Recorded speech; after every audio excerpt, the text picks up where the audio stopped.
అన్ని లక్షల మందితో ఇలా సేవలు చేయించుకుంటూ పైగా గురువుగారు అని పిలిపించుకుంటున్నారే, ఇది పాపమని మీకు అనిపించడం లేదా?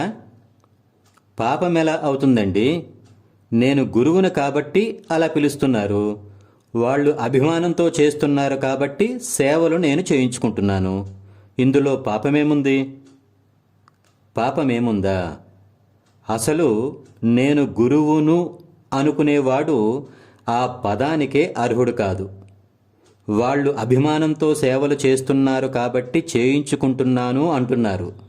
అభిమానంతో విషం ఇస్తే పుచ్చుకుంటారా? రాళ్ళు రువ్వితే స్వీకరిస్తారా? నిందలు వేస్తే ఆహ్వానిస్తారా? విమర్శిస్తే పాజిటివ్గా తీసుకుంటారా? తీసుకోరు. ఎందుకంటే సుఖాలకు మాత్రమే వేషం కట్టిన జన్మ కదా, చాలా కష్టం. అసలు గురువు అంటే శిష్యుడు ఎవరిపైనా ఆధారపడాలని కోరుకోడు. తనకు తాను పరిపక్వతతో వికసించాలని కోరుకుంటాడు. శిష్యుని స్వేచ్ఛకు భంగం కలగకుండా చూసుకుంటాడు.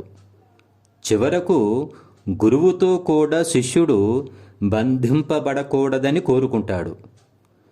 శిష్యుడు గురువు వేరని గురువు ఎప్పుడూ భావన చేయుడు. గురువు అంటే నిస్వార్థ ప్రాణి.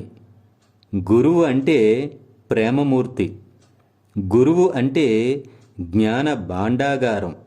గురువు అంటే మీలాంటి వాళ్ళ ఊహకు కూడా అందని అనంత స్వరూపం.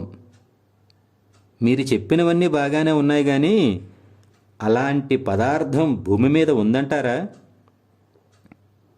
వెతకవలసిన చోట జాగ్రత్తగా వెతికి చూడండి. అయ్యో, ఇంతకాలం ఇంతటి అజ్ఞానంలో ఉన్నానా అని మీకే అవగతం అవుతుంది. జై హింద్.